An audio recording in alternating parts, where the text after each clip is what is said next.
empezar com agradecimento por a invitação.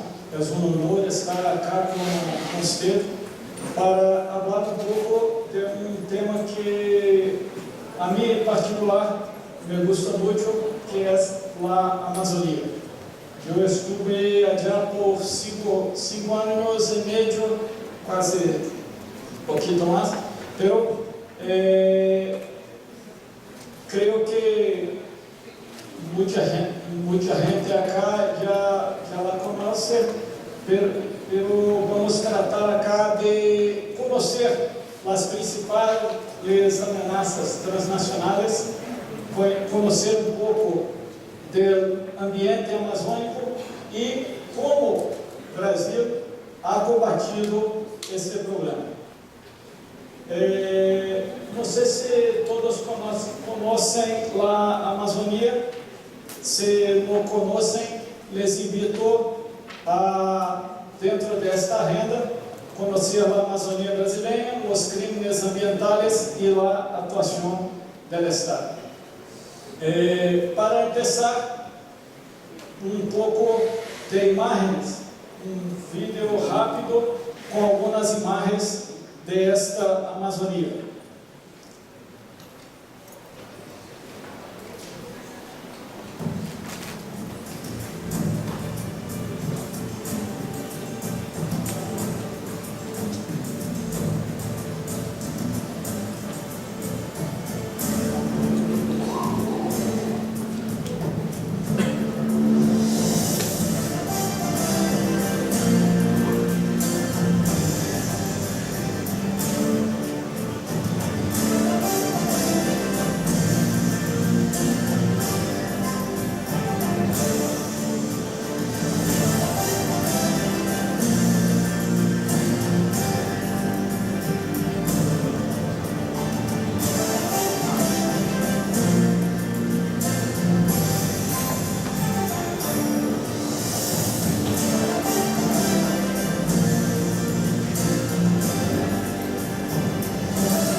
Esto é só para que tenha uma imagem de uma memória visual de é uma das principais minas de hierro do mundo e a se manter os níveis de produção de hoje há hierro para os próximos 400 anos. Se transformássemos estes dados em números, se poderia dobrar, triplicar o PIB do Brasil com a explotação dos recursos da Amazônia. Acá há uma colocação desses dados em números, é uma estimativa do que se poderia sacar com a explotação ecologicamente sustentável da Amazônia. É claro que estes números han chamado a atenção da criminalidade. Então, se pode observar que se é um paraíso de recursos, pero a todo paraíso há também cerca um inferno. Então, esses são os problemas que enfrentamos allá. Mineria ilegal, contrabando, tráfico de armas, de animais, pistas de aterrissagem ilegais, pesca, defloração, deflorestação, infrações ambientais de todos os tipos, extração ilegal de madeira, migração, tráfico de drogas. Há de tudo que uno queira vai encontrar allá. O que mais se destaca é a parte do tráfico de drogas. Por quê? Porque usa a floresta, primeiro os rios, como uma cadeia logística para segregar seus suministros para a produção e também para segregar seus produtos hasta os mercados consumidores. Um outro problema é que a utilização de la cobertura vegetal para proteção de suas instalações, seus laboratórios de produção e para também seus depósitos, o que genera uma contaminação de los rios com os dejetos químicos, com os produtos que são descartados pela produção. E aí também um efeito colateral por el combate a los plantios de la coca, que é o uso do glifosato, que está sendo questionado hoje em todo o mundo por la poluição que pode generar a los rios. Então, esse também é um efeito colateral do tráfico de drogas na região. A mineria, por la devastação que provoca na cobertura vegetal, a destruição da cobertura vegetal. Esta cá é uma das minas de hierro de Carajás. Não sei se podem ver. Há um ponto negro em uma das carreteras, subindo uma carretera. Este ponto é um destes caminhões que está acá na foto da esquerda, com um senhor cerca de ele para ter a dimensão do caminhão. Mirem como este caminhão aparece na foto da mina allá. E para ter uma ideia de los danos à biodiversidade, esta foto de satélite mostra o que é a mina em relação à floresta. Há uma preocupação também muito grande com relação ao tratamento dado para os desechos desta produção de hierro e de qualquer outro mineral que tem um potencial contaminante muito grande. Há poucos meses houve um problema com um represamento destes desechos de uma mineria em Brumadinho, na cidade, no centro do Brasil, que deixou um rastro de mais de 300 mortos, además de los daños ambientales. Entonces, pero la minería ilegal, ¿por qué yo hablo de minería ilegal acá? De minería legal acá. Porque como las sumas son muy altas y las exigencias ambientales para hacer cualquier tipo de atividade na Amazônia são muito grandes, há um potencial de corrupção que é significativo. Pero o mais importante da mineria não é este tipo de mineria. O mais danoso é a mineria ilegal. Acá, nesta foto de satélite, você pode ver os pontos de mineria que se tiene levantados. Esta foto é uma foto antiga, é de 2012, pero nesta época era isto o que se tinha em termos de mineria ilegal. E uma preocupação com ela, primeiro, é que utiliza técnicas muito atrasadas, com grande potencial de contaminação, como é o uso de mercúrio para a mineria de ouro.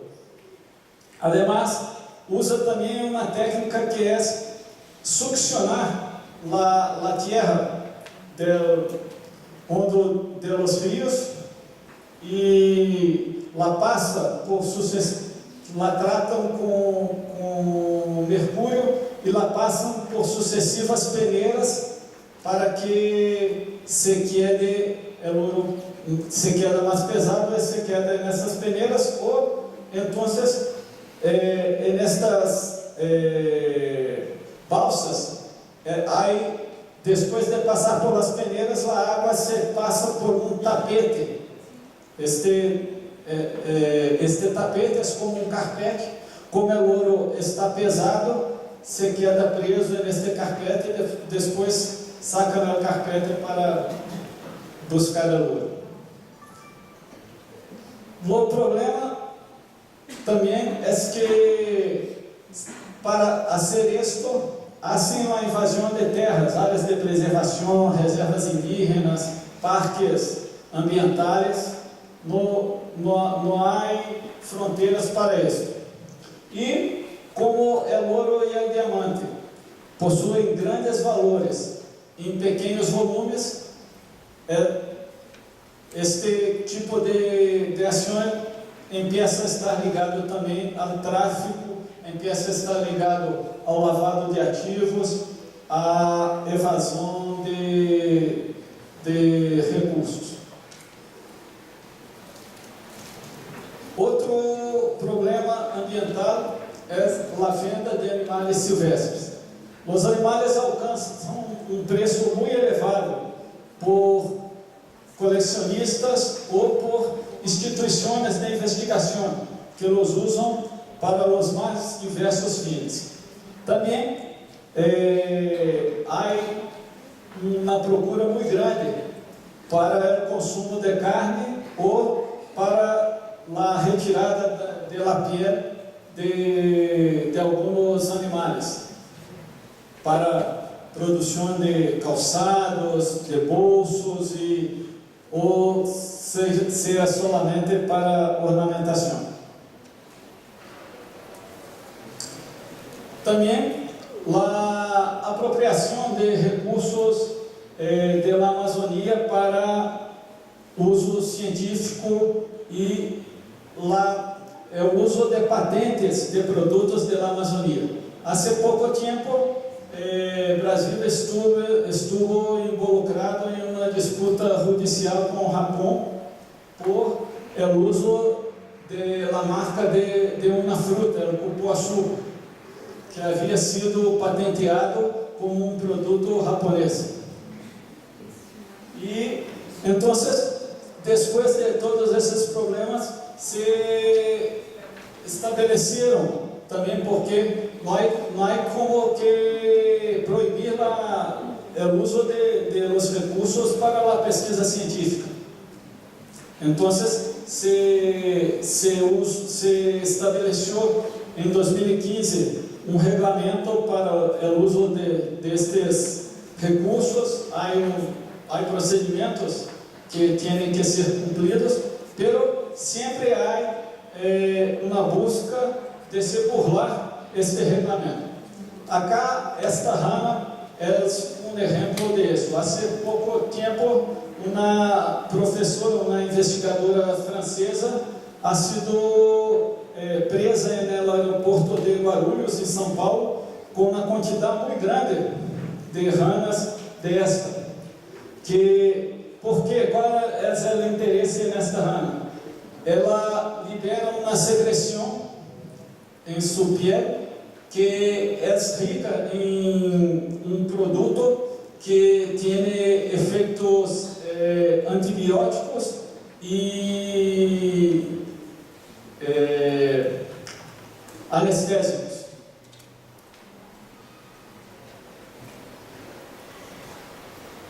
Também, talvez o problema de maior visibilidade da Amazônia é a deflorestação. E nesse problema se encontra um estándar de procedimentos. O agronegócio, a agricultura é hoje uma das forças da economia do Brasil. Então, as áreas do sul do Brasil estão muito usadas para isso. E se necessita novas áreas e onde há sobre a Amazônia.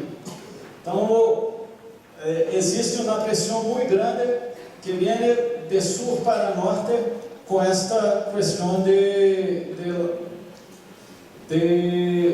terras para a agricultura. Então, há um processo que começa com a agricultura familiar. Os pequenos campesinos buscam áreas para hacer sus pastos para el ganado o para a agricultura familiar. E então, hacen la derribada de la floresta, hacen la venda de la madeira, casi sempre sem as autorizações ambientais, sem os registros devidos, ou com registros obtenidos por meio de corrupção ou de falsificação de documentos. E depois começam seus cultivos. Passa o tempo, as grandes empresas do agronegócio chegam e les compram essas propriedades, que tampouco têm registro de propriedade, que em sua maioria são terras do governo, e eles las vendem e começam um novo processo de desmatamento um pouco mais à norte, e assim se vai avançando por la Amazônia. Hoje temos o que chamamos de arco de la deflorestação, pega os estados de Rondônia, Mato Grosso e o estado do Pará, onde as taxas de deflorestação são as mais elevadas de la Amazônia. Um outro problema são os indígenas, porque o que passa? Esta deflorestação, ela no marco legal do Brasil, criminalizada, pero também no marco legal, o indígena é inimputável em Brasil. Então, há crime, pero não há a quem imputá-lo. Então, é um problema também que está ocorrendo, é a utilização da mão do obra indígena para ser a deflorestação. E o que está haciendo o Estado para fazer frente a esses problemas? Bueno, uma das iniciativas é o programa de Sistema de Vigilância da Amazônia. É um sistema altamente tecnológico, com satélites, sensores, radares, estações meteorológicas, plataformas de coleta de dados, que permitem um monitoreio de toda a região. Incluso todo o tráfego aéreo do Brasil, antes da implantação do sistema de vigilância da Amazônia, o pessoal de Força Aérea deve saber disso, era como que um vazio de cobertura de radar. Não havia uma cobertura de radar em grande parte da Amazônia do Brasil. E depois da implantação desse van, se tinha. E isto permite uma coleta de informações quase que em tempo real, e com isso se permite um incremento na qualidade do planeamento e no trabalho das instituições que estão na Amazônia. As operações coordenadas pelo Ministério da Defesa em toda a franja de fronteira do Brasil se ocorre essas operações Ágata, são operações pontuais de curta duração, pero onde se busca intensificar a presença do Estado. Um dos grandes problemas da Amazônia é sua pouca atuação do Estado, e isto abre espaço para a criminalidade. Então, o que se procura neste tipo de operação é poner o Estado mais presente em las principais vias onde se sabe que há problemas. Pero para se fazer isto, há uma demanda muito grande de inteligência. Então, estas operações, as operações Sentinela, são coordenadas por o Ministério da Justiça e têm um caráter mais permanente e sistemático. Buscam, como diz-se, a investigação e o trabalho de inteligência para suportar uma atuação conjunta da Polícia Federal, de outros órgãos vinculados ao Ministério da Justiça. Pero Brasil tem mais de 16 mil quilômetros de fronteira. Se uno quisera fazer a viagem de Paris a Pequim em linha reta, iba ir e voltar, pero ainda sobraria fronteira de Brasil para percorrer. Então, estar presente em toda essa franja de fronteira é impossível. Então, o que se está buscando com este sistema de monitoramento de fronteira? Duas diferenças básicas do sistema de CIVAM. Primeiro, que o CIVAM é um sistema comprado. A tecnologia é quase toda importada. O sistema SISCOM é uma tecnologia que se está desenvolvendo em Brasil ou se comprando de empresas que fazem a transferência de tecnologia a empresas de Brasil. E, então, é um sistema baseado no monitoreio, pero também em oferecer mobilidade aos atuadores, que são as tropas que estão desplegadas no terreno, para que a informação generada por os sensores se permita uma atuação de los meios no terreno. Então, aviação, helicópteros, embarcações de grande velocidade, para permitir que a informação genere uma ação do Estado.